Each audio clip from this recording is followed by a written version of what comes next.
Good evening to all of you, and thank you for joining us on 13 Plus. I'm Mary Coleman. Hope you're having a great Friday evening.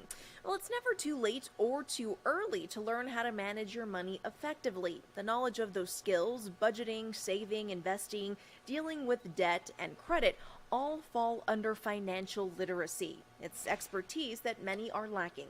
But Don G has more on learning what to do with what you learn. Many of us live check to check, sometimes realizing we're in trouble even before the next check comes. It takes work to get your money right, and for some, it may even take some changes, but it all starts out with knowing what you need to do.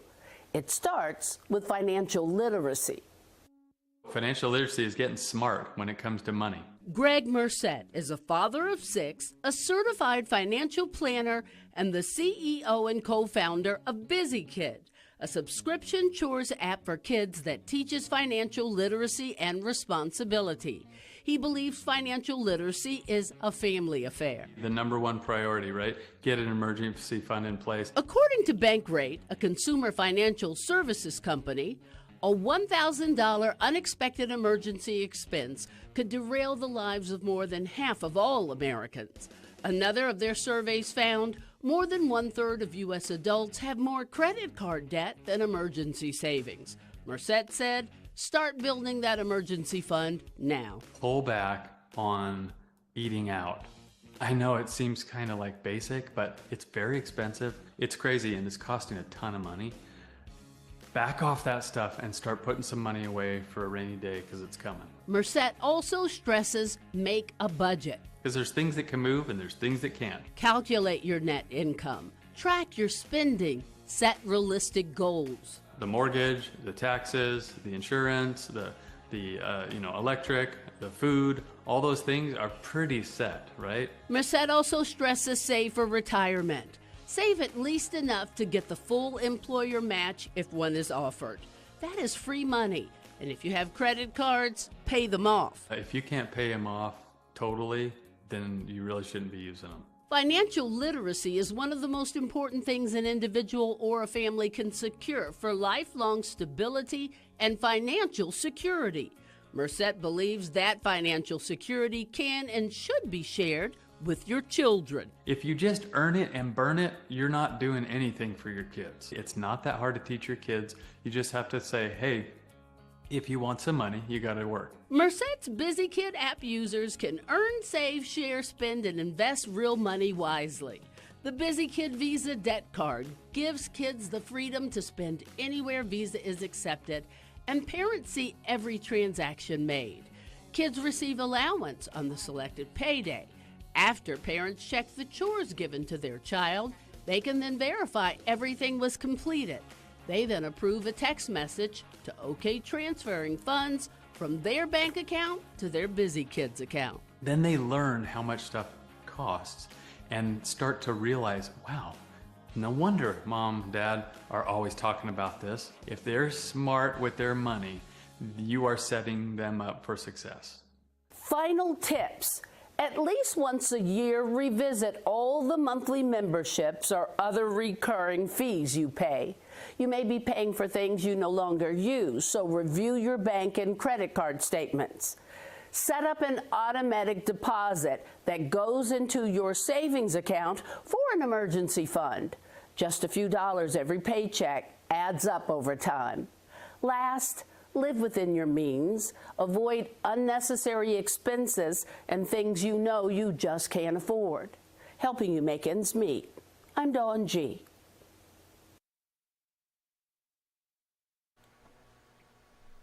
Well, we promised you your weather forecast for this weekend. I know a lot of people want to head to the fair and do various things, get outside. Right. But there's one thing that we have to tell you about. Well, yeah, the winds, right? It was a windy day today. But listen, I will take the nice temperatures over a little annoyance of those winds, right? But it really was blustery out there. Let's look at the wind gusts here region-wide. Pretty impressive stuff. Take a look. Nearly 40-mile-per-hour gusts here in Tucson. Look off to your north and east. Yes, you're reading that right.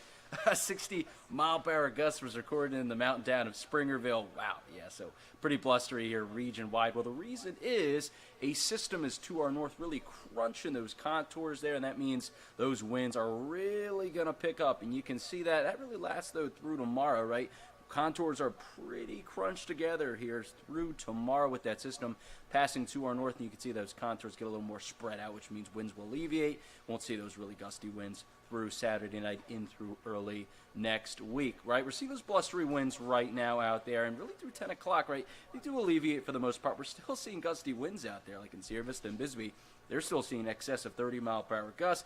Conditions for those winds should be pretty calm to start off your day tomorrow, then ramp right back up by the midday hours. Not quite as windy in Tucson as what you saw today, right? More of the 20-25-mile-per-hour gusts, but those gusty winds more reserved out to the east where they can see 30, maybe 35-mile-per-hour gusts, and then by the evening, winds should really quiet down pretty quickly. So I showed you a system moving through the north. You're probably wondering, well, what about that rain with that system? And as you can see right there, rain and a little bit of that storm activity. Look at that, a lot of lightning there right north of Phoenix, maybe even heading into the Phoenix metro now, but it is to our north, all of that action, and that's going to be the case here through tonight and through tomorrow. Here's that first alert future radar through tonight. You can see maybe some very scattered showers there well to the north of our region there, and then by the midday hours, right, some of those showers try to get going off to the north and east, but overall we should be dry here in the region as it looks to clear out by tomorrow night. But what it will do is really keep us cool as well. Not only windy conditions today and tomorrow, but really cool. Look at that, even cooler tomorrow, 76 on your Saturday, and then a little bit warmer region-wide to 82. I mean, look at those weekend temperatures. My goodness. Probably, right? You can't rule it out completely, but tomorrow is probably going to be the coolest day we'll have in a long time, right? So enjoy it while you can. Here's what it looks like in a little more in-depth detail in Tucson. Low of 51 tonight into tomorrow morning. A little breezy up to 76. And Sunday, 82. Winds calm down. A little bit warmer with those clear conditions. Really nice here, which means it'll be very nice here for the last 2 days here this weekend for the Pima County Fairs. Here's what to expect. Hour by hour, in and around 70 degrees with a pretty chilly evening for both of these evenings. A little bit warmer on Sunday, near 80 degrees, high 70s, and winds do calm down there for your Sunday. And like I said, enjoy it while you can. Nice and comfortable through the weekend, but we'll have a warm-up on tap with those temperatures settling into the low to mid-90s through next week, which isn't too bad, but I personally prefer 70s and 80s rather than the mid-90s. So gear up for that and take advantage of it while you can. Really nice here region-wise as we stand currently. 72 in Tucson, 66 in Sierra Vista, and 66 in Nogales. Taking a live look from Mount Bigelow. Just seeing a few clouds in the sky, 72 degrees, and throughout the evening tonight, we'll see those temperatures dip to the 60s with a little bit of cloud cover. Winds should calm down. Overall, a nice cool and crisp evening on tap for your Friday night. Here's that first alert 7-day forecast, right? Like I said, nice and comfortable through Sunday, and then that kind of big heat up happens to start your weekend. We'll be in the 90s every day of next week, but right, Mary, I guess relative. It's all relative when it comes to weather, because if we saw that 7-day forecast in July, I'm sure we would be ecstatic. Absolutely. So yeah, I guess we'll count our blessings right now. We'll take it, right? 76. I don't know if we'll see a cool high temperature like that in a long time after tomorrow. We will enjoy it. Thank you Yes. very much, Corey. Well, we will leave you with a live look of that sunset. This is in Tombstone. We hope you are having a great evening, and we hope you'll join us for 13 News live at 10 for more of your news and weather. Stay safe this weekend. We'll see you soon.